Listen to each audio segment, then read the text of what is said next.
¿Es posible que estemos a punto de desvelar la ecuación definitiva que lo explique todo en el universo? Durante décadas, físicos han buscado una teoría del todo, una fórmula que unifique las fuerzas fundamentales de la naturaleza: gravedad, electromagnetismo y las fuerzas nucleares. Einstein pasó gran parte de su vida persiguiendo este sueño, y hoy, teorías como la gravedad cuántica y las cuerdas prometen respuestas. Pero, ¿realmente hemos encontrado la clave para desentrañar todos los misterios del cosmos? ¿O es solo una ilusión?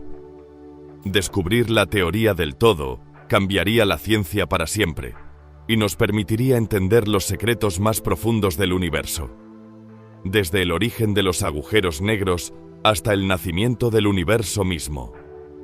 No hablar de este enigma podría dejarnos con preguntas sin respuesta para siempre.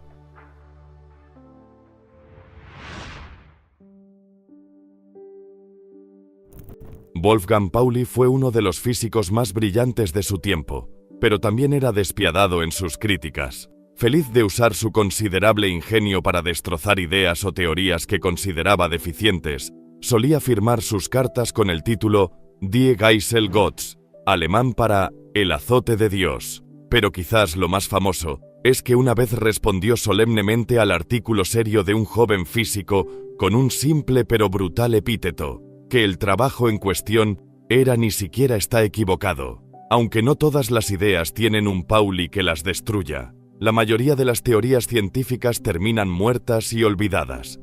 La mayoría de las teorías científicas fracasan. Pueden haber tenido su momento, pueden haber sido ampliamente aceptadas, el foco de artículos, seminarios y conferencias, solo para acabar como una nota al pie en los libros de historia. Hubo un tiempo en el que se pensaba que existía algo llamado flogisto. Residiendo dentro de los objetos, era liberado cuando se quemaban. Durante el siglo XVIII, la teoría del flogisto fue una de las principales explicaciones para el calor y la combustión. Los profesores la enseñaban, los estudiantes la aprendían, y los químicos de la época intentaban interpretar sus resultados a partir de ella. Pero la idea, sencillamente, estaba equivocada. La explicación del calor por el flogisto era una fantasía. La verdad, como ahora sabemos, residía en la química y en la combinación de diferentes elementos en diversas reacciones químicas.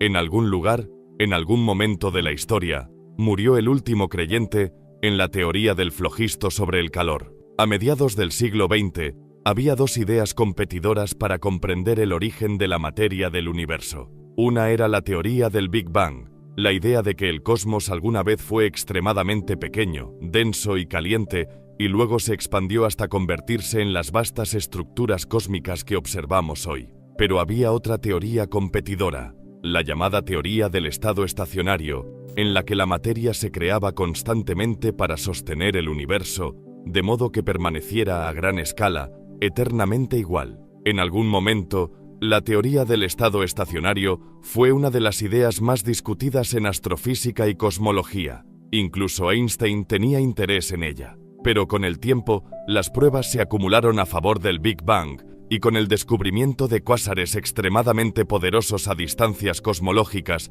que databan de un universo más joven y no tienen equivalentes hoy en día, gradualmente las luces se apagaron para la teoría del estado estacionario. Se celebró la última conferencia, se dieron las últimas charlas y los últimos defensores de la idea se retiraron, dejando solo archivadores llenos de viejas notas amarillentas. Y así llegamos al día de hoy, y la búsqueda continua de una teoría fundamental que explique todo dentro de nuestro universo. La búsqueda por unir los dos pilares de la relatividad general y la mecánica cuántica. Nuestros marcos actuales líderes para la gravedad cuántica se conocen como la teoría de cuerdas y la teoría M. Ideas que afirman que existen dimensiones extra y diminutas cuerdas vibrantes dentro de todo, en el aún no observado corazón de la naturaleza, o incluso vastas branas multidimensionales extendidas a través de una magnitud imperceptible.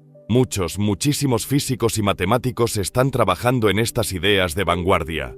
Se celebran regularmente conferencias llenas, tanto de asistentes jóvenes como viejos, todos persiguiendo el santo grial de la física, una teoría unificada que lo explique todo. Pero, ¿permanecerán estas teorías? ¿Representan soluciones viables a las preguntas fundamentales del universo? ¿O es una comunidad trágicamente mal guiada, perdida en matemáticas elegantes sin esperanza de encontrar conexiones con el mundo real, mucho menos una pizca de evidencia comprobable? ¿Serán, algún día, la teoría de cuerdas y la teoría M también encontradas como notas al pie polvorientas en tomos desvanecidos? ¿Son, como Pauli una vez reflexionó, ni siquiera están equivocadas? Este año, el Premio Nobel de Física fue otorgado por investigaciones sobre el entrelazamiento cuántico, lo que lleva a preguntas profundas sobre si nuestro universo es siquiera localmente real. Desafortunadamente para el control de nuestros dispositivos, nuestro mundo macroscópico parece tener diferentes ubicaciones. Las 5 teorías de cuerdas. ¿Qué se entiende por fundamental? Empuja las distancias hacia adentro. Comencemos con nosotros, miembros bípedos del Homo sapiens sapiens, normalmente de pie a poco más de 1,5 metros. Enfoquemos nuestra vista cada vez más estrecha, primero a la escala de los insectos, pequeños objetos rastreros de 1 centímetro de ancho, un factor de 100. Luego, bajemos al tamaño de las células, las centrales de la energía humana, lo que nos lleva a bajar por otro factor de 10.000, alcanzando los micrómetros. Vamos de nuevo. Otra reducción por un factor de 1000 nos lleva primero a las moléculas, y luego a los átomos y los enlaces mecánico-cuánticos de los electrones en los orbitales que mantienen unidos los átomos para formar los bloques de construcción de la vida. Estamos ahora a distancias ligeramente menores de 1.000.000.000ª parte de 1 metro, donde gobierna la mecánica cuántica. Si miráramos a nuestro alrededor, en un pequeño cubo de 1.000.000.000ª parte de 1 metro de ancho, el número de esos cubos que cabrían dentro de nuestro cuerpo es mayor que el número de estrellas en el universo. Pero esto es solo el comienzo de nuestro viaje hacia adentro. En el centro de los átomos se encuentra el núcleo, cuyo radio es 100.000 veces más pequeño que el tamaño del propio átomo. El núcleo está compuesto de protones y neutrones, pequeños grupos de quarks mantenidos juntos por la fuerza nuclear fuerte y también atraídos entre sí por la misma fuerza. Ahora estamos a distancias de 1 femtómetro, 1/1000.000 de 1.000.000.000ª de metro, y entrando en el reino de la física de partículas. Los colisionadores de partículas son los microscopios más poderosos del mundo. Usando estos, y en particular el LHC, podemos profundizar aún más por un factor adicional de 1000, hasta los picómetros, pero no más. El reino más allá de esto es el reino de la teoría, donde continuaríamos hacia adentro, más profundo y más lejos, hasta alcanzar las escalas en las que nuestras nociones clásicas de espacio y tiempo se desmoronan y deben ser reemplazadas por alguna versión cuántica de la teoría clásica del espacio-tiempo descrita por la teoría general de la relatividad de Einstein. Los cálculos sugieren que esto ocurriría a una distancia de 1/1000.000 de 1.000.000.000ª de 1 picómetro, donde la gravedad cuántica tomaría el control. A esta escala de distancia, quizás lleguemos a la escala de las cuerdas relativistas, cuántico-mecánicas que algunos físicos dicen podrían ser los bloques de construcción más fundamentales del universo, de lo que todo está verdaderamente hecho. Y aún así, sorprendentemente, esta idea, la teoría de cuerdas, no comenzó como una teoría fundamental de la naturaleza. Para regresar en la escala de distancias, a escalas de alrededor de 1 femtómetro, solo 1/1000.000 de 1.000.000.000ª de 1 metro, estamos en el reino de la fuerza fuerte. La fuerza fuerte, que, en un momento, muchas personas creían que en realidad era una fuerza de cuerdas. La teoría de cuerdas comenzó su vida en el verano de 1968 como una posible teoría de la fuerza nuclear fuerte, una candidata para explicar las fuerzas e interacciones que mantienen juntos a los protones y neutrones. El primer artículo sobre la teoría de cuerdas llegó a Berkeley en el verano de 1968. Todos dejaron lo que estaban haciendo y se preguntaban si esta idea podría extenderse. Sin embargo, no resultó ser un éxito. En esta versión de la teoría de cuerdas sobre la fuerza fuerte, la estructura interna de los protones y neutrones involucraba cuerdas, no partículas. Esto hacía una predicción clara. Cuando se lanzaran entre sí a alta energía, estas partículas se deslizarían entre sí como bolas de gelatina y no rebotarían como bolas de billar rígidas. Así que, a principios de los años 70, se realizaron estos experimentos. y las mediciones cuidadosas revelaron que el número de estos eventos de dispersión dura era mucho mayor de lo que predecía la teoría de cuerdas de la fuerza nuclear fuerte. Como teoría de la fuerza nuclear fuerte, la teoría de cuerdas murió en 1973 para ser reemplazada por la teoría correcta de la cromodinámica cuántica. Pero en la física teórica, a veces la muerte es solo el preludio de la resurrección. Algunos sentían que había algo demasiado ordenado en los cálculos de la teoría de cuerdas, características hermosas que no tenían una razón obvia para estar presentes, y sin embargo, lo estaban. Y así, a lo largo de los años 70, algunos físicos, notablemente John Schwartz de Caltech y Michael Green de Queen Mary, en Londres, continuaron desarrollando la teoría de cuerdas, no como una teoría cuántica de la fuerza nuclear fuerte, sino como una posible teoría cuántica de la gravedad en sí misma. Muchas veces, parecía que la teoría estaba al borde del fracaso, de ser descartada simplemente como inconsistente con las leyes de la mecánica cuántica. Solo parecía funcionar donde había precisamente 9 dimensiones de espacio, ni más ni menos. Durante la década de los 80, la teoría de cuerdas se estableció como la candidata principal para una teoría cuántica que incluiría la gravedad. Una teoría donde podrías poner tanto la gravedad como las fuerzas como el electromagnetismo juntas en armonía por primera vez. Quizás, algunos se atrevieron a soñar en sueños orgullosos y tontos. Todos los aspectos de la física de partículas serían señalados de manera única. Todo podría predecirse con cuerdas. Sin embargo, para finales de la década de los 80, un aspecto de la teoría de cuerdas parecía extraño. Se había promocionado como la teoría, al menos en universos con 10 dimensiones de espacio-tiempo plano, la respuesta única a todos los problemas de la física de partículas. El único problema era que no existía solo una teoría de cuerdas en 10 dimensiones. Había 5 de ellas: la teoría de cuerdas de tipo 2A, la teoría de cuerdas de tipo 2B, 2 teorías de tipo 1, y finalmente, algo llamado teoría de cuerdas heterótica. Las teorías tenían diferencias leves. Tanto las teorías de tipo 2 como la heterótica eran lo que se llama teorías de cuerdas cerradas. Todas las cuerdas involucradas eran lazos cerrados que volvían sobre sí mismos, como bandas elásticas. No tenían extremos. Entre ellas, la dinámica interna de estas 3 teorías también difería ligeramente. Las cuerdas en cada caso se comportaban de manera diferente. Las teorías de tipo I también incluían cuerdas cerradas, pero además cuerdas abiertas. Estas no estaban cerradas, sino que tenían extremos, vibrando a la velocidad de la luz como un látigo que se quiebra perpetuamente. Las cuerdas abiertas y cerradas diferían en sus interacciones.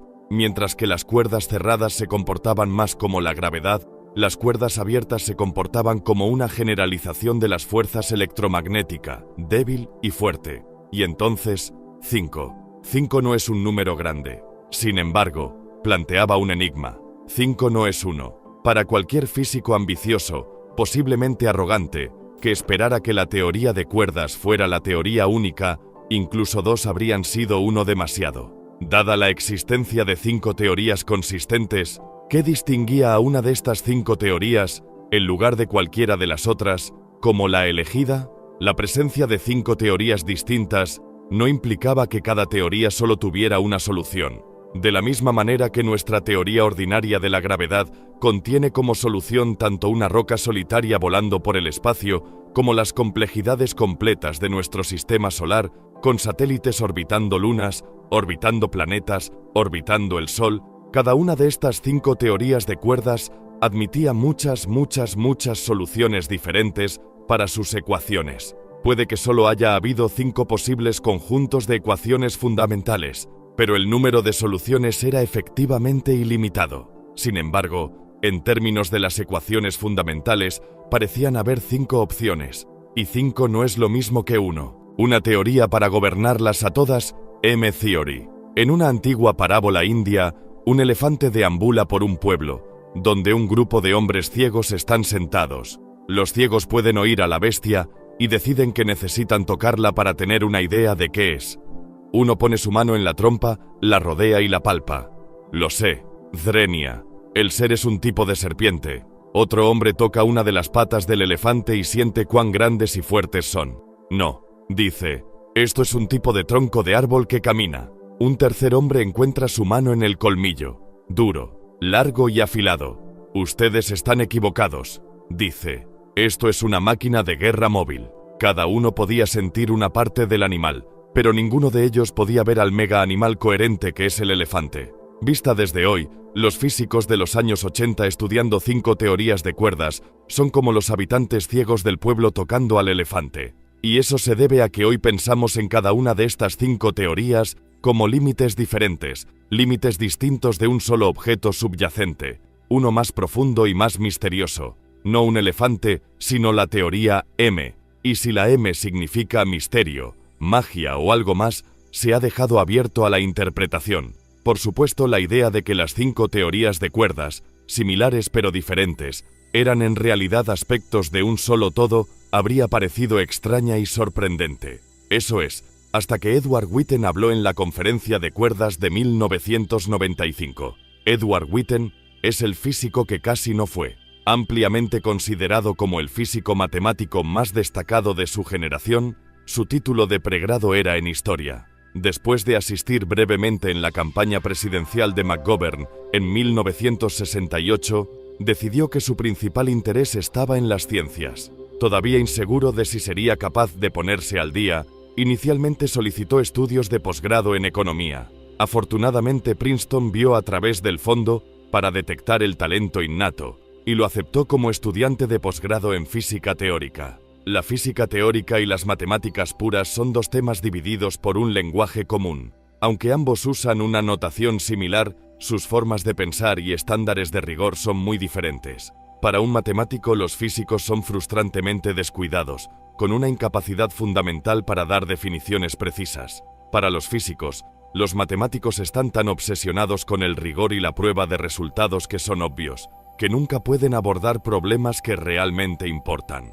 El gran don de Witten fue que era fluido en ambos idiomas, y se destacó en un momento en que la interfaz entre la física y las matemáticas había sido ignorada durante mucho tiempo. Reavivó la relación utilizando la teoría cuántica de campos y la teoría de cuerdas para trazar profundas conexiones entre los 2 temas, lo que le valió ser el primer físico en ganar la medalla Fields, el premio más importante en matemáticas. Así que, para 1995, una larga lista de descubrimientos había convertido a Witten en la persona que todos querían escuchar. Cuando los participantes terminaron su café de bienvenida y se acomodaron para la charla de las 9 a.m., el 14 de marzo, en la conferencia de cuerdas de 1995 en la Universidad del Sur de California, en Los Ángeles, algunos de ellos tenían la intuición de que estaban a punto de presenciar algo especial, pero a medida que Witten se levantó y comenzó a hablar, la audiencia pronto se dio cuenta de que estaban escuchando algo verdaderamente monumental, porque estaba describiendo un mapa completamente nuevo de la teoría de cuerdas. No había, según Witten, en realidad 5 teorías fundamentales, sino solo una. Y las 5 teorías de cuerdas, y una teoría no relacionada con cuerdas llamada supergravedad, debían ser vistas como estando en el límite de algo más fundamental, la teoría M. Esta única teoría estaba conectada de manera continua a través de un misterioso interior, de la misma manera que las florecientes ciudades costeras, por ejemplo, Perth, Darwin, Adelaida y Sydney, son todas parte del mismo continente de Australia, lleno de un gran desierto interior. El camino a través del interior puede ser difícil y complicado, pero existe y une estas ciudades costeras entre sí. De hecho, la M en teoría M no significaba nada en particular, pero había sido elegida como una especie de marcador de posición.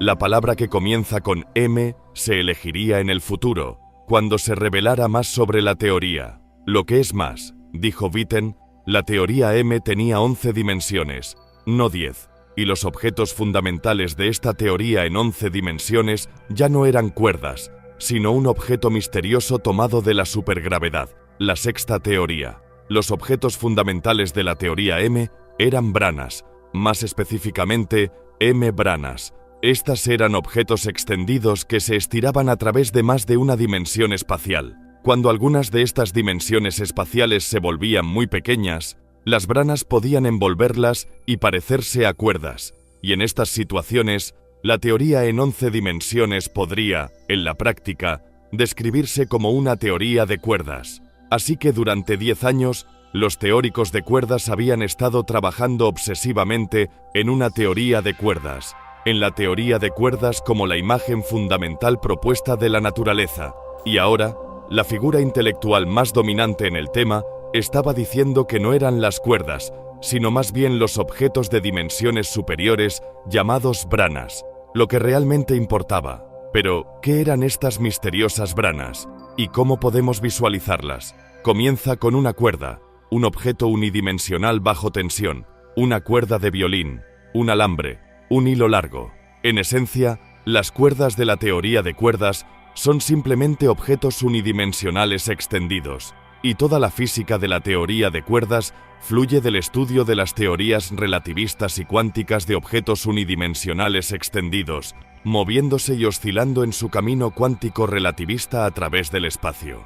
Una brana es básicamente una versión de esto con más dimensiones. El nombre proviene de membrana, la versión bidimensional, una superficie tensa. Piensa en la piel de un tambor, el límite de una célula, o la superficie de una burbuja de jabón. Una brana 2 es un objeto extendido a través de 2 dimensiones espaciales, una brana 3 extendida a través de 3 dimensiones espaciales, y así sucesivamente. Una brana 1 es simplemente una cuerda. Si bien es relativamente fácil para nosotros visualizar objetos extendidos con una dimensión espacial, cuerdas, o 2 dimensiones espaciales, membranas, las matemáticas extienden felizmente esta idea a aún más dimensiones espaciales. Las ecuaciones pueden definir, por ejemplo, incluso si no podemos visualizarlo, un objeto con 4 dimensiones espaciales extendido dentro de un espacio de 9 dimensiones espaciales. Y así, el mundo de la teoría M, según Witten, era uno de 11 dimensiones, y con branas, no cuerdas, como los objetos fundamentales. Diferentes límites de este mundo de 11 dimensiones, en los que una de las dimensiones se volvía pequeña, producían las 5 teorías de cuerdas en 10 dimensiones con las que la audiencia ya estaba familiarizada. Las teorías de cuerdas que podrían ser las teorías de gravedad cuántica de nuestro mundo. En estas situaciones de energía más baja, las branas de la teoría M, en particular, algo llamado la brana M2, podían convertirse en las cuerdas de las teorías de cuerdas en 10 dimensiones. Pero, ¿qué significa todo esto? ¿Cómo puede una brana convertirse en una cuerda cuando una dimensión se vuelve pequeña? ¿Qué significa, de hecho, que una dimensión se vuelva pequeña? No hay manera de hacer esto completamente intuitivo, pero podemos aproximar nuestra intuición. ¿Cómo pueden las dimensiones extras ser reales pero no observables? Una forma de tener una idea de esto es imaginar un insecto caminando sobre una enredadera de planta. Una enredadera tanto larga como delgada. Una hormiga, u otro insecto, puede caminar a lo largo de la enredadera, ya sea hacia adelante o hacia atrás. La superficie de la enredadera ciertamente tiene 2 dimensiones. Al hacer zoom con un microscopio potente, veríamos la superficie compuesta de muchas células, extendiéndose en todas las direcciones. Pero el insecto, aunque pequeño, es aún demasiado grande para tratar la enredadera como si tuviera más de una dimensión lineal. En verdad, la superficie de la enredadera tiene 2 dimensiones, pero para un insecto lo suficientemente grande, efectivamente solo hay una dimensión. Lo mismo podría ser cierto para nosotros. Si las dimensiones adicionales son lo suficientemente pequeñas, nosotros, y toda nuestra tecnología, somos simplemente demasiado grandes y torpes para resolverlas. Como construir con Lego usando guantes de boxeo, sin herramientas que puedan sondear distancias tan increíblemente pequeñas, cualquier estructura en esas distancias es simplemente inaccesible. Se cree que este es el caso de las dimensiones extra de la teoría de cuerdas. Las 6 dimensiones espaciales adicionales están envueltas de manera muy pequeña. Pero la teoría M lleva este concepto contraintuitivo un paso más allá. Imagina una M-brana bidimensional, una superficie envolvente de alta tensión, envuelta alrededor de un alambre largo y delgado. Los objetos bajo tensión quieren encogerse y plegarse. Piensa en el material spandex de un traje ceñido. Este es un objeto bidimensional estirado que tiene una tendencia natural a reducir su área de superficie para ajustarse firmemente al objeto que define sus límites, en este caso el cuerpo humano dentro de él.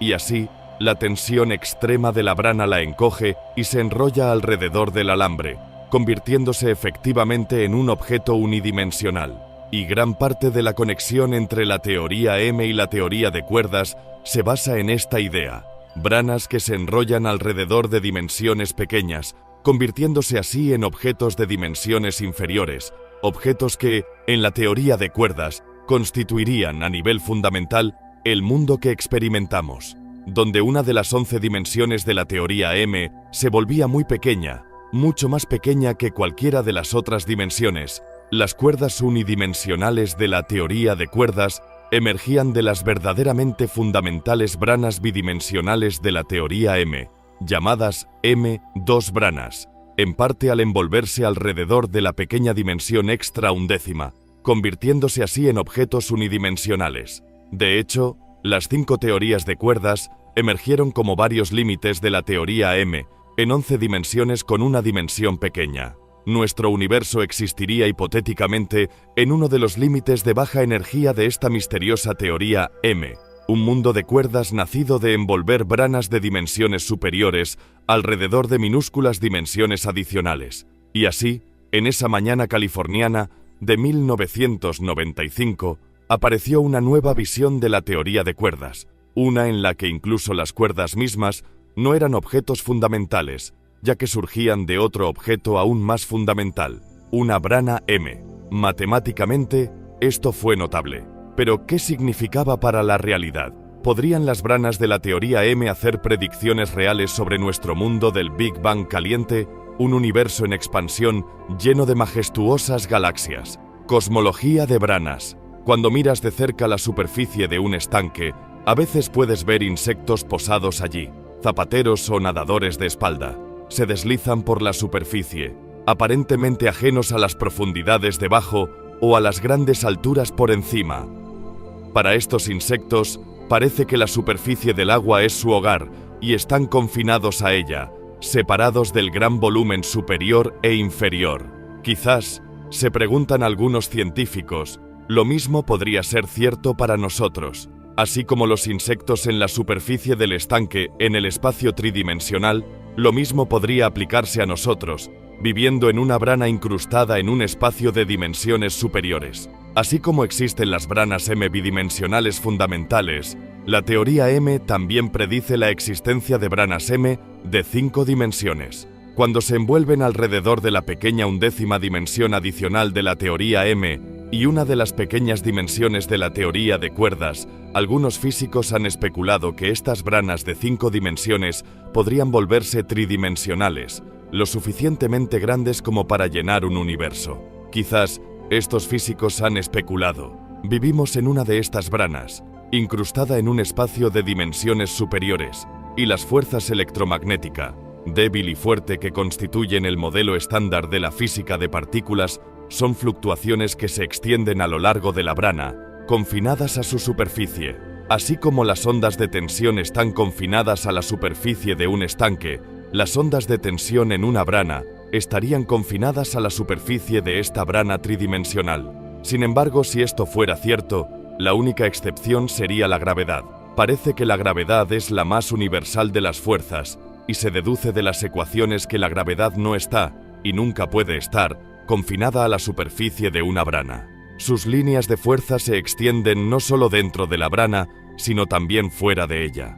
Esto proporciona una posible explicación de por qué la fuerza gravitatoria es mucho más débil que todas las demás fuerzas. Con tu pequeño dedo y sus impulsos nerviosos electromagnéticos, puedes levantar un bolígrafo contra la atracción gravitacional de toda la Tierra, con sus 1000 billones de toneladas, actuando juntas para atraer el bolígrafo hacia abajo. ¿Por qué? ¿Qué hace que la gravedad sea tan débil en comparación con las otras fuerzas? Quizás esto se deba a que nuestro universo reside en una brana dentro de un espacio-tiempo de 10 dimensiones, y mientras que las líneas de fuerza de las fuerzas fuerte, débil y electromagnética permanecen dentro de la brana, las líneas de fuerza gravitatoria se extienden en dimensiones adicionales, reduciendo su potencia. Nuestra cosmología es solo una fracción de la verdad sobre el cielo y la tierra. Y ese no es el único camino que los físicos y filósofos han explorado al investigar el mundo de las branas.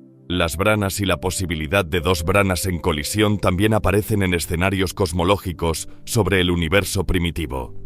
En la idea de inflación de branas, las enormes tensiones y energías asociadas con las branas habrían sido responsables de impulsar un período de expansión acelerada enormemente rápida en el universo temprano. En este escenario, el movimiento de una brana a través de un volumen extradimensional habría sido responsable de generar la aceleración temprana del universo que creemos que ocurrió. En otro escenario llamado el escenario ecpirótico, en un pasado lejano, otra brana habría viajado hacia nuestra brana, colisionando con ella y atravesándola. El legado de esta colisión sería una serie de pequeñas deformaciones en la superficie de nuestra brana, que luego crecerían bajo la influencia de la gravedad hasta convertirse en las superestructuras cósmicas, galaxias y cúmulos de galaxias que observamos hoy en día. Y así, las posibles ramificaciones de vivir en una brana son intrigantes, pero ¿por qué imaginar cosmologías exóticas y especulativas de dimensiones superiores a menos que tengamos alguna razón para pensar que podrían ser correctas? ¿Que estas nociones de branas y la teoría M realmente tienen algún sentido en primer lugar? La prueba de lo improbable. Hay una prueba a la que se enfrentan todos los físicos teóricos en algún momento. Llega un sobre grueso que contiene un libro cuidadosamente impreso. La carta adjunta explica: desde que me jubilé he estado desarrollando una nueva teoría de la naturaleza y creo que he encontrado algunos errores que cometió Einstein. Quizás sería tan amable de echarle un vistazo. Este manuscrito será, en palabras de Pauli, ni siquiera incorrecto. En su lugar, los conceptos estarán indefinidos, las frases no seguirán unas a otras, y ecuaciones mal definidas seguirán a otras ecuaciones mal definidas. Para un experto en física teórica, el manuscrito es claramente un disparate, incluso si para un no experto, una ecuación complicada parece muy similar a otra ecuación complicada. Y así, esta pregunta persiste detrás de cada nuevo desarrollo. ¿Es algo similar cierto sobre la teoría M? ¿Ni siquiera está mal? Existen dos nociones de corrección en juego aquí. La primera es la cuestión de si la teoría M es una teoría verdadera de nuestro mundo. Si observamos el universo a las escalas más profundas posibles, si miramos distancias cada vez más pequeñas y energías cada vez más altas, ¿será la teoría M la teoría definitiva de nuestra existencia? Están la teoría de cuerdas, la teoría M, y las branas incluidas como parte del mismo gran cuadro que presenta las leyes de la gravedad de Newton, las leyes del electromagnetismo de Maxwell, las teorías especial y general de la relatividad, y el modelo estándar de física de partículas. ¿Es verdad? La física teórica es difícil en el mejor de los casos, incluso cuando se trabaja con evidencia experimental, pero las ideas de la teoría de cuerdas y branas, y otras teorías de la gravedad cuántica, recorren un camino especialmente solitario, un camino más allá del alcance directo del experimento, porque no hay absolutamente ninguna evidencia experimental directa de la teoría M o de la teoría de cuerdas. La evidencia experimental directa requeriría que nosotros como especie ideáramos o construyéramos grandes experimentos y grandes colisionadores que pudieran determinar la verdad sobre este universo, y para las teorías de la gravedad cuántica, esta es una tarea difícil. Para poner este desafío en perspectiva, el gran colisionador de hadrones alcanza energías que están muy por debajo de las necesarias para probar las escalas de la gravedad cuántica, por un factor de 100.000 billones. Construir un colisionador equivalente que pudiera alcanzar energías a la escala de la gravedad cuántica,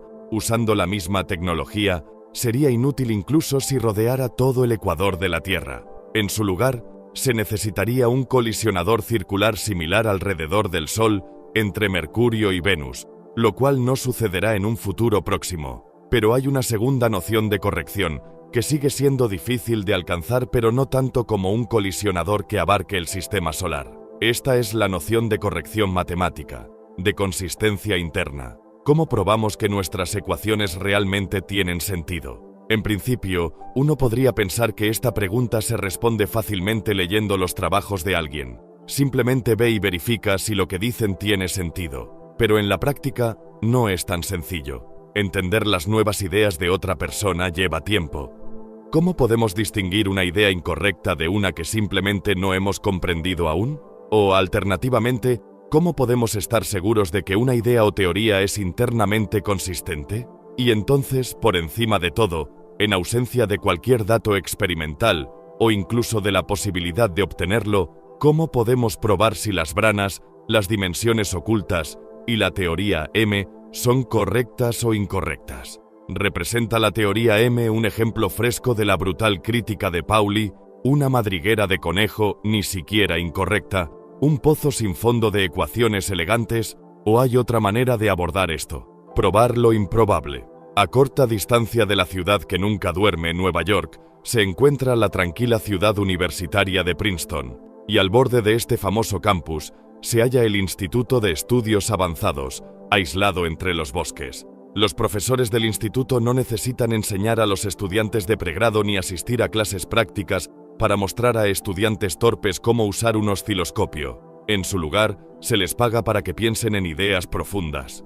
Robert Oppenheimer dirigió el instituto en una ocasión. Freeman Dyson fue otro miembro del cuerpo docente, pero uno de los primeros en ser contratado fue el más famoso, Albert Einstein, aunque su estancia allí, en la última parte de su carrera, no fue su época más productiva, ya que luchaba en vano por encontrar una teoría unificada de toda la física. Hoy en día, uno de los pensadores más preeminentes allí es el físico argentino Juan Maldacena. Callado y de voz suave, hay muchos otros físicos que son más ruidosos o extravagantes, pocos son más profundos. Y así fue que en 1997, Maldacena, sumido en profundos pensamientos sobre la física de las branas, introdujo una nueva idea sorprendente. Mientras que la teoría M parece haber sido nombrada con un ojo hacia la atención que podría atraer, esta idea tenía un nombre mucho más humilde: la correspondencia ADS-CFT. Esta correspondencia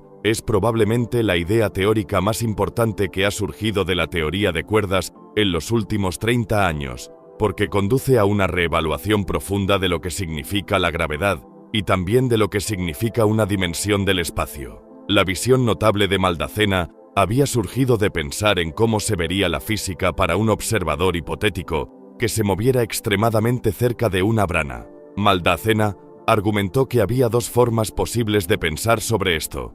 En la primera, imaginaba la vida en la brana, viendo toda esta física en términos de fluctuaciones en la superficie de la brana, es decir, la física percibida por los zapateros en la superficie del estanque y cómo estas fluctuaciones interactuaban entre sí. En la segunda, imaginaba la brana como un objeto gravitacional dentro de un espacio-tiempo mayor, con la descripción ahora gobernada por la teoría gravitacional de dimensiones superiores, es decir, la física vista por un observador de dimensiones superiores que mira hacia la superficie del estanque. La clave del descubrimiento de Maldacena fue que, aunque la física real debía ser, en última instancia, la misma, estos dos observadores usarían ecuaciones muy diferentes para describir esta misma física. Los observadores que vivían en la brana describirían esta física usando una teoría no gravitacional, una teoría análoga a las que se usan para describir el modelo estándar. El segundo observador, la persona que miraba cerca de la superficie del estanque, es el externo en el volumen. Este observador ve la brana como un objeto gravitacional dentro del espacio-tiempo y describe toda la física cercana utilizando una teoría gravitacional, una teoría que utiliza todas las dimensiones espaciales de la brana en sí, pero con una dimensión espacial adicional, correspondiente a la dirección vertical, perpendicular a la superficie de la brana, o la dirección hacia arriba y abajo, que sobresale del estanque. Maldacena se dio cuenta de que, dado que estas dos teorías describen la misma física, siempre debían dar respuestas idénticas. Aunque las descripciones de los dos observadores diferentes parecían muy distintas, solo había un sistema físico, por lo que los resultados que obtenían debían ser los mismos. Cualquiera que fuera el proceso, para cualquier cantidad física que uno pudiera calcular en este sistema, habría dos formas diferentes de obtener la respuesta. La primera usando la teoría del primer observador, que era una teoría no gravitacional similar a las utilizadas para describir la fuerza fuerte dentro del modelo estándar, mientras que la segunda Era una teoría puramente gravitacional que involucraba una dimensión espacial adicional. ¿Cómo podría ser esto posible? Tal vez, Maldacena se atrevió a soñar, era porque estas dos descripciones aparentemente diferentes eran, en realidad, la misma teoría. En la terminología de la física, se decía que las dos descripciones eran duales entre sí.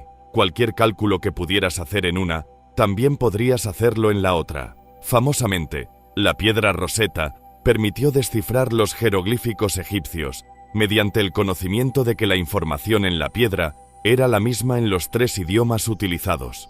Una dualidad es como una versión científica de la piedra Rosetta, donde exactamente la misma información está presente, excepto que se presenta en diferentes idiomas. Aquí tenemos una cantidad calculada dentro de esta teoría, producto de un cálculo heroico con niveles de precisión que van más allá de cualquiera de los alcanzados dentro del modelo estándar de la física de partículas. Si se te pidiera que escribieras una fracción aleatoria, no escribirías esta. No hay forma de que pudieras escribir esta expresión al azar. Esta expresión surgió como resultado del cálculo en la física percibida por el observador que vive en la brana, viendo la brana como una superficie bajo tensión que fluctúa, aunque en este caso, la superficie es una hipersuperficie de 4 dimensiones. Según la dualidad de Maldacena, este cálculo debería ser completamente equivalente a un cálculo hecho en una teoría gravitacional de 5 dimensiones. Este cálculo también se ha realizado,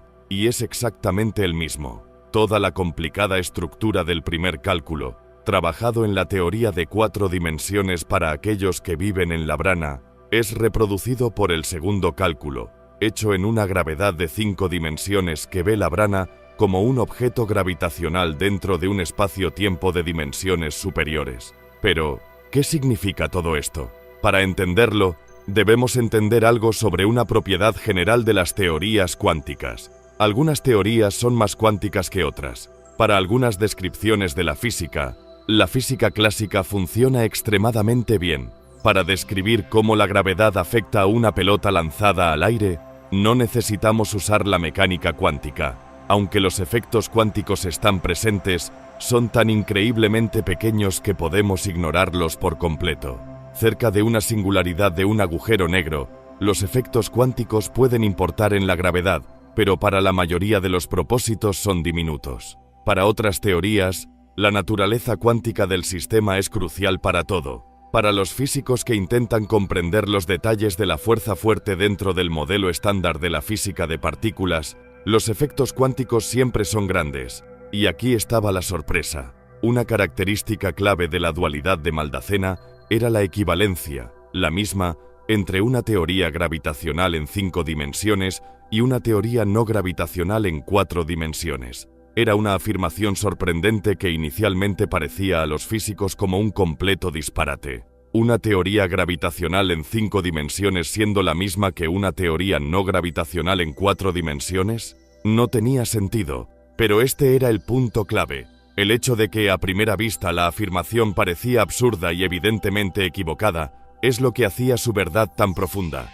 Desde que fue propuesta por primera vez, la evidencia de la audaz conjetura de Maldacena sobre la física de las branas, la correspondencia a ds-CFT, se ha ido acumulando, y esta evidencia ha mostrado una y otra vez que las branas en la teoría de cuerdas son objetos matemática y teóricamente consistentes, incluso si todavía no sabemos si están relacionadas con el mundo real. Cualquiera que sea nuestro escepticismo inicial, cualquiera que sea nuestra sorpresa inicial, parece al menos que esta dualidad es, en un nivel matemático, verdadera. Las teorías radicalmente diferentes pueden, de hecho, contener la misma información en diferentes lenguajes. No había forma de que esto pudiera haber sido reproducido por casualidad.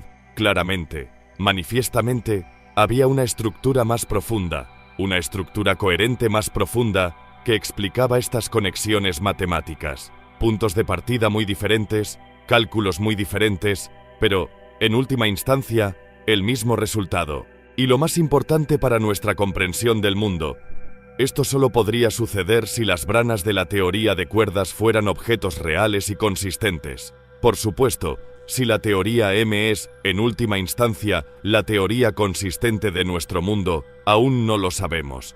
pero sí sabemos lo suficiente como para decir que es una teoría consistente de algo. Ideas profundas se esconden detrás de los símbolos.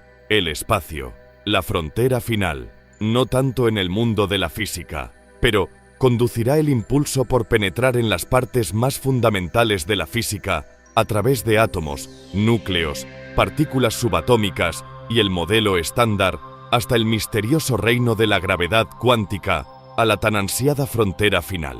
¿Son la teoría de cuerdas y la teoría M, tal vez, ese destino? ¿O las explicaciones continúan cascada tras cascada, cada vez más pequeñas y más fundamentales para siempre? Tal vez no. Tal vez el zoom se detenga con cuerdas y branas cuántico-mecánicas diminutas en el corazón de todo. No lo sabemos. Al menos no aún. Lo que sí podemos decir ahora es que las ideas sobre las branas, las dualidades y un mapa de teorías interconectadas en una teoría M global son matemáticamente consistentes. Y solo tal vez, esto presagia también su corrección física. Llegados aquí, ¿acaso no has visto este otro documental sobre el espacio? Yo no me lo perdería,